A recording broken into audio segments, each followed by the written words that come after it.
Bienvenue à ce quatrième webinaire Esri-Belux sur comment structurer vos données dans ArcGIS Pro. Je commencerai par vous présenter le nouveau catalogue présent dans ArcGIS Pro et puis pour comment ajouter des données dans une géodatabase ou en importer dans cette géodatabase. Ensuite, nous verrons comment maintenir l'intégrité des données afin d'avoir un encodage beaucoup plus facile, beaucoup plus simple et rapide et de meilleure qualité. Finalement, nous verrons également ce que sont les groupes de couches et les avantages qu'ils offrent. Et nous terminerons toujours par une séance de questions-réponses où je répondrai aux questions posées lors de ce webinaire dans la fenêtre de chat. Donc surtout, n'hésitez pas à poser toutes vos questions dans cette fenêtre. Alors, je commence aujourd'hui directement dans le vif du sujet en vous faisant une petite démonstration directement avec l'interface d'ArcGIS Pro. Donc ceci est l'interface d'ArcGIS Pro avec un nouveau projet que j'ai ouvert sur la ville de Bruxelles. Donc pour certains d'entre vous, vous êtes déjà bien familiers avec cette interface et pour d'autres, beaucoup moins. Je vais alors tout d'abord passer en revue cette interface. Donc ci-dessus, vous trouverez différents onglets qui ont vraiment la même structure que dans les interfaces de Microsoft Office. Donc comme vous pouvez le voir, ces onglets regroupent différentes catégories de fonctionnalités, c'est-à-dire les fonctionnalités qui concernent les couches, d'autres la sélection, d'autres pour faire les requêtes ou l'étiquetage des données. Vous avez également ce qu'on appelle la fenêtre contenu, qui, comme son nom l'indique, contient vraiment toutes les couches bien utiles pour votre projet et que vous allez ajouter à cette, on va dire, table de matière si vous êtes plus habitué dans ArcMap. Alors ArcGIS Pro vous donne la possibilité de travailler avec plusieurs cartes et scènes dans un même projet. Donc par exemple ici j'ai une carte sur les arbres, sur les groupes que je vous montrerai par la suite dans ce webinaire. Alors à notre droite se trouve la fenêtre catalogue qui contient également différents onglets. Donc dans l'onglet projet, vous avez tout ce qui concerne les cartes présentes dans mon projet ArcGIS Pro. Ensuite également les boîtes à outils. Donc une boîte à outils est automatiquement créée lors de la création du projet. Donc actuellement, comme vous pouvez le voir, elle est vide, mais on peut y placer certains outils. En troisième lieu, vous avez les bases de données. Ici, il y a la base de données qui était automatiquement créée lors du projet, mais vous pouvez également ajouter une nouvelle géodatabase fichier ou faire une connexion vers une base de données de type SQL ou Oracle ou autre, en rentrant bien évidemment toutes les informations de connexion à cette base de données. Ensuite, vous trouverez l'historique de géotraitement, donc tous les outils que vous avez utilisés par la suite, enfin dans le passé plutôt. Également les styles et vous pouvez effectuer des connexions vers vos dossiers où se trouvent vos données. Donc ici, dans ce cas-ci, j'ai une connexion vers mes deux dossiers, notamment avec des shapefiles et une géodatabase en question. Vous avez ensuite les localisateurs, donc ce sont les localisateurs de votre portail qui sont utilisés pour faire du géocodage. Alors à côté de l'onglet projet, vous avez ce qu'on appelle l'onglet portail pour avoir accès à tout le contenu que j'ai publié sur mon ArcGIS Online. Donc comme ceci, ou également les groupes auxquels j'appartiens avec les données qui sont partagées au sein de ce groupe. Ici, vous pouvez également rechercher des données publiques sur l'entièreté de la plateforme ArcGIS Online grâce à certains mots-clés. Comme par exemple ici, je vais essayer de retrouver une donnée qui a été publiée, qui porte sur Bruxelles Métro, les lignes de métro, que je pourrais ainsi ajouter à ma carte actuelle, par exemple. Et vous avez finalement l'atlas dynamique qui donne aussi accès à toute une série de données publiques, mais cette fois-ci un peu plus, on va dire, validées par Esri. D'accord? Alors, à côté de l'onglet portail, vous avez l'onglet favoris. Donc, c'est vraiment un tout nouvel onglet qui est arrivé avec l'ArcGIS Pro 2.0 où vous pouvez faire donc enregistrer, avoir des favoris concernant vos dossiers vos bases de données ou également des serveurs SIG. Donc j'aime beaucoup cette nouvelle fonctionnalité. Vous allez voir que ça peut vraiment vous être très utile dans vos projets, vous allez gagner un peu de temps. D'accord? Alors ceci vous donne un aperçu global de la fenêtre catalogue avec les différents onglets et de l'interface ArcGIS Pro. Mais mon objectif, c'est vraiment de porter plutôt cette démonstration vers la gestion des données avec des exemples ici sur Bruxelles. Comme vous pouvez le voir, notre géodatabase contient actuellement déjà quelques données, donc des classes d'entités sur les arbres, donc la végétation bruxelloise, sur les arrêts de la STIB, un multipatch des bâtiments de Bruxelles et les limites de la région bruxelloise également. Mais imaginez que vous recevez d'une institution un fichier de type shapefile qui est bien intéressant et que vous souhaitez ajouter dans votre géodatabase. Donc ici, j'ai mon shapefile en question, des buildings pour toute la région bruxelloise, et je voudrais l'importer dans ma géodatabase Webinar structurer les données. Alors, les deux façons pour le faire, soit je peux exporter ce shapefile vers ma géodatabase en question, soit je peux cette fois-ci importer donc le shapefile depuis ma géodatabase. Donc je choisis cette option-ci. Et donc je vais aller rechercher mon fichier en entrée, mon shapefile en question, qui se trouve dans les données, comme ceci. Il va être importé dans ma géodatabase webinar et je peux lui donner un nom, les buildings. Vous avez également la possibilité de sélectionner seulement les entités qui satisfassent, une certaine requête SQL. Donc si je lance l'outil,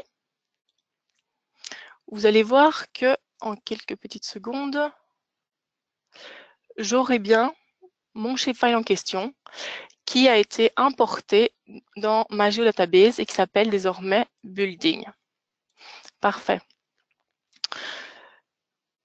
Donc, sachez que vous pouvez également importer non pas un seul shapefile, mais également plusieurs, hein, si vous le souhaitez, pour aller encore plus vite. Donc, je suis sûre que vous attendez tous la petite histoire du jour. Donc, dans ce webinaire, imaginez-vous que vous êtes responsable de l'inventaire des arbres dans le beau parc de Bruxelles. D'accord? Maintenant, nous allons créer nous-mêmes les données pour réaliser justement cet inventaire. Donc, non seulement localiser les éléments tels que les arbres, mais également enrichir la base de données avec une série d'attributs. Et donc, pour améliorer justement l'intégrité des données, Esri a mis en place ce qu'on appelle les sous-types et les domaines. Donc, vous allez me dire, mais qu'est-ce qu'un sous-type? Donc, si je reprends ma slide en question, les sous-types vont vraiment vous permettre de catégoriser vos données. Donc, imaginons que au lieu de créer des classes d'entités pour chaque objet, donc par exemple une classe d'entité bureau, habitation, bâtiments commerciaux, ici je peux créer une seule classe d'entité avec ces fameux 3 sous-types. Et je peux également définir des valeurs par défaut ou une plage de valeurs. C'est-à-dire que si j'ai un attribut des étages, je peux dire que mes bureaux ne peuvent avoir que des étages compris entre 0 et 10. Pour les habitations, dans la ville de Bruxelles par exemple, je ne peux avoir que maximum 3 étages, etc. Donc c'est vraiment pour vous faciliter l'encodage et éviter tout mauvais encodage, si je peux dire comme ça. D'accord. Donc c'est toujours plus facile si je vous montre le résultat directement dans ArcGIS Pro. Et j'avais créé auparavant une classe d'arbres, comme ceci, qui contient un sous-type et plusieurs domaines. Donc si j'ouvre la table attributaire, nous avons ici quelques arbres pour lesquels nous avons spécifié sa santé et également les actions à mener suivant la santé de l'arbre en question. Donc si je souhaite par exemple éditer la donnée, on me propose un menu déroulant où je peux seulement sélectionner une santé bonne, moyenne ou mauvaise. Également, pour les actions à mener, j'ai le choix, de nouveau avec un menu déroulant, sur abattre l'arbre ou supprimer par exemple les branches mortes. Mais avec Esri, vous allez encore plus loin, dans le sens où, avec ArcGIS, vous allez encore plus loin, dans le sens où si par exemple je change la santé de mon arbre, à moyenne par exemple, automatiquement, les actions à mener vont également changer. Donc si ma santé est davantage moyenne, je dois plutôt apporter des soins, faire un sondage par exemple du bois et faire un suivi du diagnostic pour être sûr qu'on ne tombe pas dans une santé mauvaise par la suite. D'accord? Donc vous voyez que avec un sous-type, il peut avoir des impacts sur également d'autres champs, comme ici les actions à mener. Donc maintenant, essayons de refaire cette même configuration de la base de données avec des nouveaux champs, un sous-type et des domaines pour nos valeurs. Je vais de ce fait créer maintenant une nouvelle base de données, donc comme ceci, ajouter une nouvelle géodatabase fichier pour la ville de Bruxelles, pour réaliser justement notre inventaire des arbres. Donc la base de données se crée et je pourrai créer ma nouvelle classe d'entité.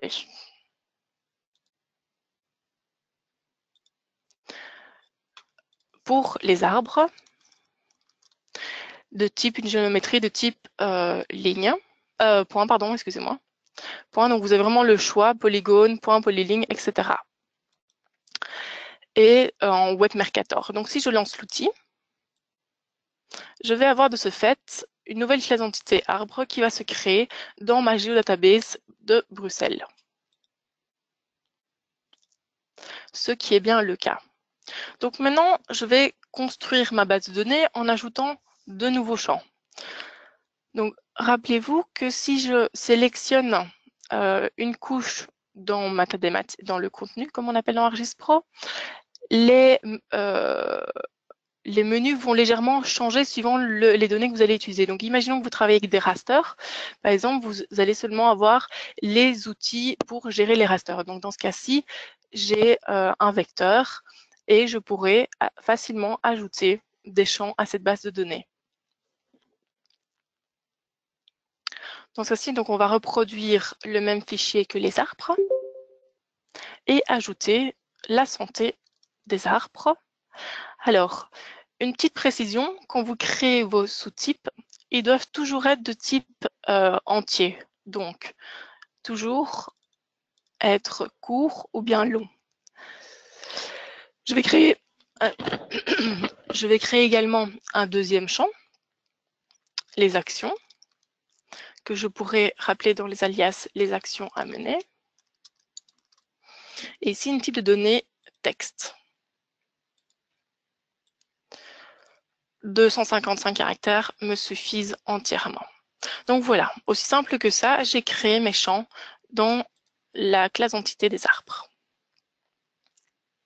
Alors maintenant, si je souhaite éditer mes données, donc si je vais dans l'onglet modifier, créer des données, pour mes arbres en question, j'ai la possibilité de seulement remplir, par exemple, à la main, abattage des arbres. Mais ce n'est pas très pratique pour encoder toutes vos données. Donc, on va créer ce qu'on appelle des sous-types et des domaines. De nouveau, tout ce qui est ajout de champs, de sous-types et de domaines se trouve dans l'onglet données. Je lance mes sous-types pour catégoriser mes données cette fois-ci.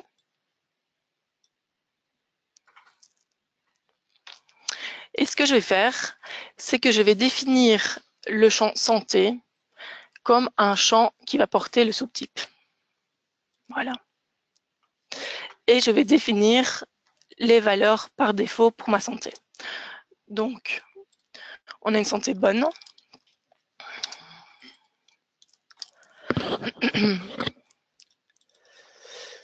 Moyenne. Et également mauvaise. Jusque-là, tout va bien. J'aurai ainsi créé mes 3 catégories en question pour la santé de mes arbres. Et vous allez voir que si jamais j'essaye de mettre les actions comme sous-type, il ne veut pas. Pourquoi? Parce que justement, c'est un champ de type texte. Et si vous vous souvenez bien, on ne peut créer des sous-types qu'avec des entiers, longs ou courts. OK.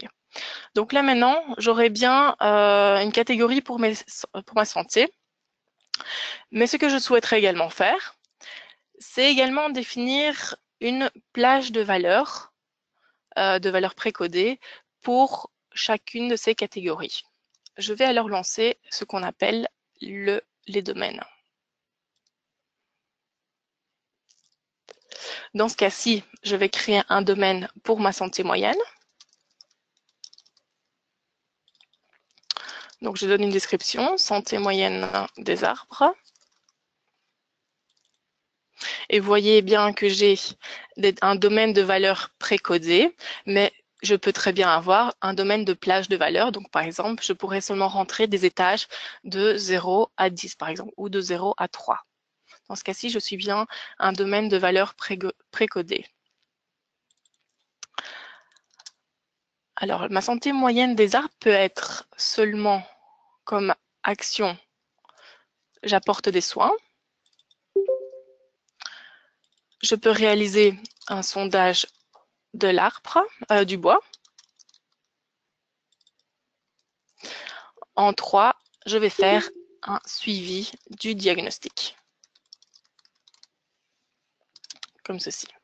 J'ai mon premier domaine qui a été créé. Mais rappelez-vous que je peux créer également un domaine pour la santé qui est plutôt mauvaise également. Donc, santé mauvaise, comme ceci. Je donne également une description, donc mauvaise santé des arbres. C'est de nouveau bien un domaine de valeur précodé. Et dans ce cas-ci, j'ai l'abattage des arbres.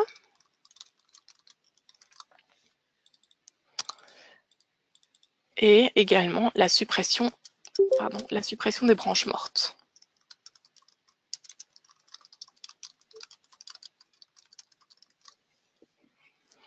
Comme ceci. Donc enregistrez bien toujours toutes les modifications que vous effectuez. Donc maintenant c'est très bien, je les ai définis, mes domaines, mais l'objectif c'est de pouvoir les attribuer justement à chacune des catégories en question. Alors une petite précision, c'est que les domaines s'appliquent au niveau de la géodatabase. Donc si vous souhaitez pouvoir réutiliser ces domaines-ci avec une autre classe d'entité, il n'y a pas de problème. Par contre, les sous-types s'appliquent au niveau de la classe d'entité. D'accord? Ça, c'est la petite différenciation. Donc, si je retourne dans ma fenêtre sous-type, vous allez voir que maintenant, je peux, pour une santé moyenne, lui donner des actions qui prennent le champ santé moyenne. J'aurai bien ainsi 3 valeurs précodées pour mes actions, rappelez-vous. Et si je souhaite maintenant donner le domaine à ma santé mauvaise, je lui donne également les 2 actions à mener. Donc j'aurai bien un menu déroulant. Alors ce qui est intéressant avec les sous-types, c'est que vous pouvez à la fois soit choisir un domaine, soit également choisir une valeur par défaut. Donc si ma santé elle est bonne, qu'est-ce que je dois faire? Seulement par exemple faire une taille d'entretien.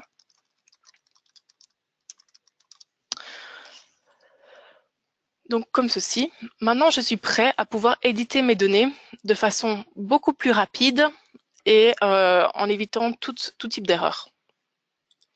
Pour vous montrer, on va réaliser l'édition ensemble.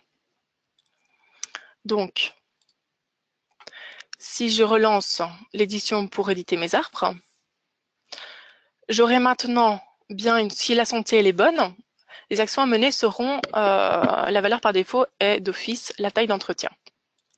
Si bien je sélectionne une santé moyenne, j'aurai dans ce cas-ci bien les actions à mener de type soins, sondage du bois, suivi diagnostic. Et même chose pour la santé qui est mauvaise. D'accord? Donc, c'est vraiment pour aller encore plus vite et avoir une meilleure intégrité de vos données. Alors, ce qui est vraiment bien fait avec nos logiciels Esri, c'est que si vous publiez, par exemple, une couche avec des domaines, donc avec des valeurs par défaut, vers votre ArcGIS Online, vous allez toujours avoir cette possibilité de pouvoir choisir parmi une liste de valeurs précodées. Donc, c'est pas seulement valable dans ArcGIS Pro, c'est également valable sur ArcGIS Online quand vous le publiez depuis ArcGIS Pro. Et on peut encore même aller plus loin.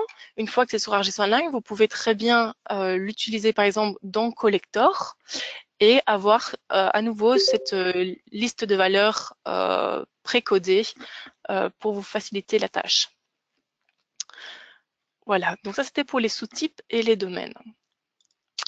Maintenant, imaginez que vous ayez construit une superbe structure de base de données pour la ville de Bruxelles et que vous deviez effectuer le même travail pour la belle ville de Namur. Donc, qu'est-ce que je vais faire? Je vais créer maintenant une nouvelle géodatabase vide. Donc, à nouveau, comme ceci, que je vais appeler Namur. Donc, vous le voyez, elle ne contient encore actuellement aucune donnée. Et je voudrais obtenir les mêmes classes d'entités avec les champs que j'ai construits, les mêmes domaines, les mêmes sous-types que dans cette géodatabase en question. Donc, parfois, je dis que les produits Esri peuvent faire de la magie en 1 ou 2 clics. Et donc, ici, vous allez le voir que je peux générer en 2 clics ce fameux document XML à partir de ma géodatabase de Bruxelles et que je vais importer alors la structure dans ma géodatabase de Namur. Allez, passons en pratique. Donc, si je récapitule, je fais un clic droit sur ma géodatabase où je voudrais exporter la structure ou les données et je peux créer ce qu'on appelle un document d'espace de travail XML. Donc, ça va copier toutes les données qui se trouvent dans cette géodatabase en question et cela va me créer un document XML. Je vais l'appeler comme ceci, donc de la ville de Bruxelles. Et j'ai 2 options d'exportation. Soit je peux exporter donc la structure et les données qui vont avec, soit je peux exporter seulement la structure, donc c'est-à-dire les champs, les sous-types déjà définis, etc. Donc si par exemple je sélectionne la première option et que je lance l'outil, donc on attend un petit instant, le temps qu'il génère le fichier XML.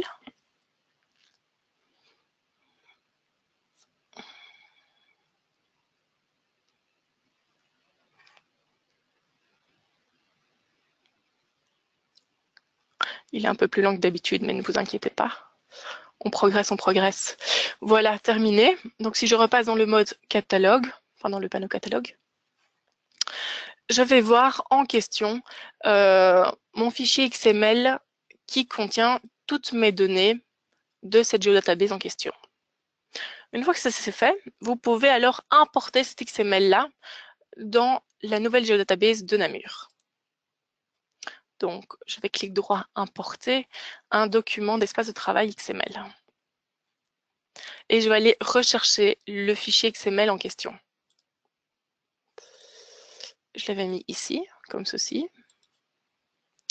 Et là, de nouveau, je peux, par exemple, seulement importer les données et la structure. Donc, je vais vous montrer que ici, vu qu'on va repasser sur Namur, j'ai besoin seulement d'importer la structure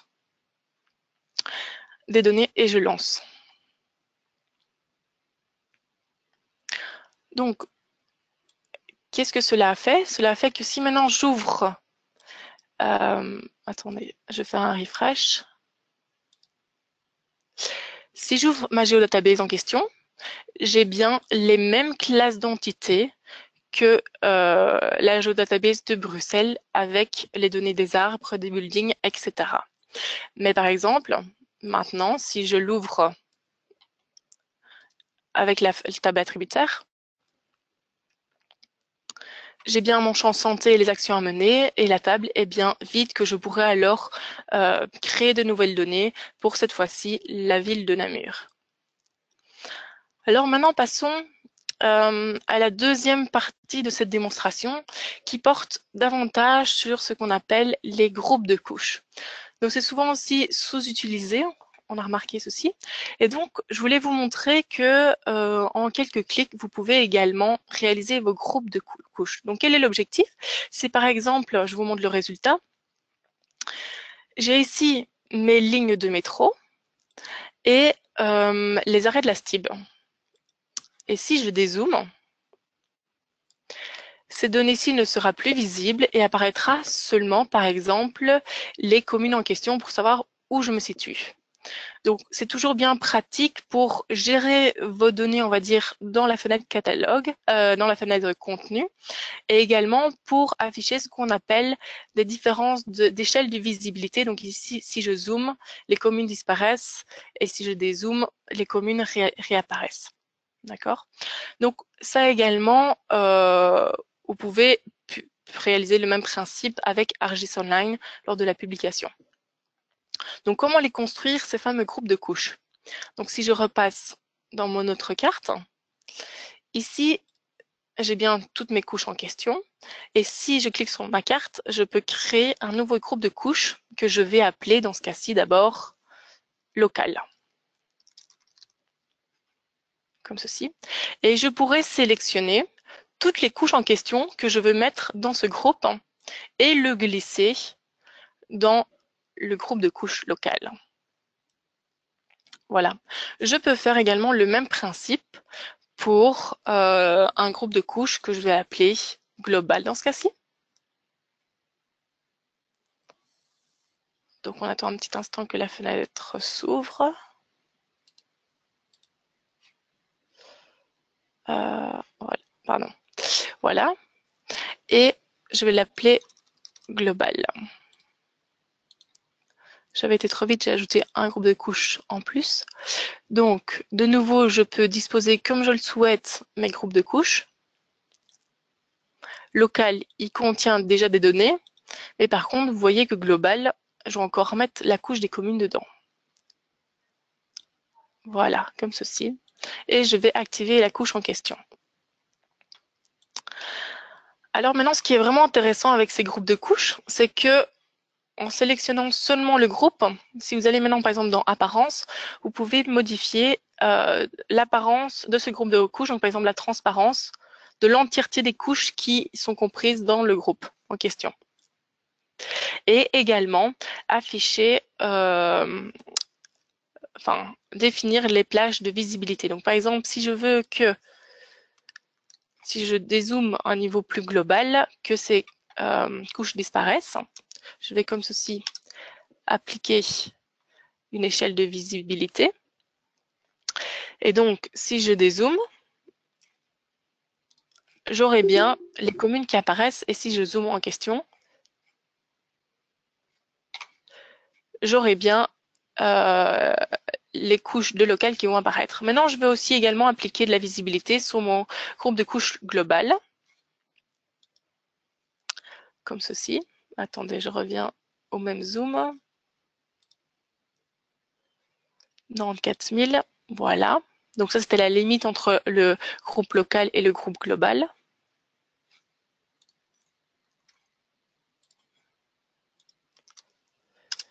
Que j'applique maintenant à mon groupe global.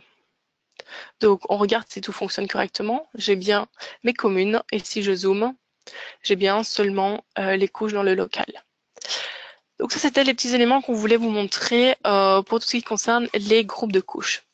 Alors, un dernier élément porte plutôt sur les métadonnées. Donc, vous savez que c'est vraiment super important de compléter les métadonnées avant de pouvoir les diffuser. Donc, par exemple, si ici je veux pouvoir afficher les métadonnées de mes arbres en question, je peux faire un clic droit sur la donnée dans le catalogue et afficher les métadonnées. Donc, et si je le souhaite, pouvoir modifier, comme à ma guise, chaque élément. Arbre Bruxelles dans le parc de Bruxelles. par exemple, pour pouvoir retrouver la donnée. Donc, qu'est-ce que vous allez donner? Vous allez définir une balise, définir le récapitulatif de la donnée en question, une description, les crédits, donc s'il y a des contraintes d'utilisation et de partage de vos données, et enregistrer les modifications.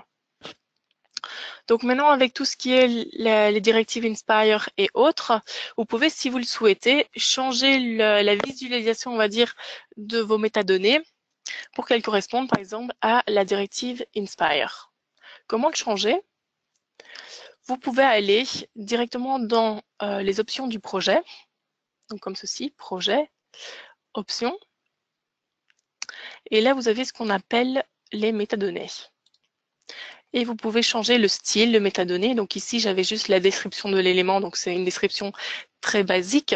Mais je peux, si je le souhaite également, sélectionner un style de métadonnées de type Inspire, par exemple, ou autre. J'active ce style en question. Et donc maintenant, si je relance la fenêtre des métadonnées, j'aurai bien ainsi beaucoup plus d'éléments visibles, vous voyez, avec les références spatiales et autres qui apparaissent dans mes métadonnées que je pourrais également compléter. Donc voilà, donc on a couvert ce qu'on appelle les sous-types et les domaines pour vraiment améliorer l'intégrité de vos données. On a couvert également les groupes de couches et réaliser, donc documenter avec vos données avec les métadonnées. Donc, merci beaucoup pour avoir suivi ce webinaire. J'espère que vous avez appris beaucoup de choses et que vous allez maintenant les appliquer avec vos données, donc que ce soit au niveau des routes, au niveau des bâtiments, au niveau des réseaux d'eau, etc. Donc, n'hésitez pas à nous donner également votre feedback à l'adresse support@esribelux.com et on vous retrouve également lors de notre prochain webinaire qui s'intitule Créer votre propre application web avec RGS Online. Donc, ce sera un webinaire un peu plus sexy, mais qui est toujours bien utile pour maintenant créer vos applications avec RGS Online. Donc, cela ne nécessite pas de codage et il aura lieu le 23 février de 11h à 11h45 comme aujourd'hui.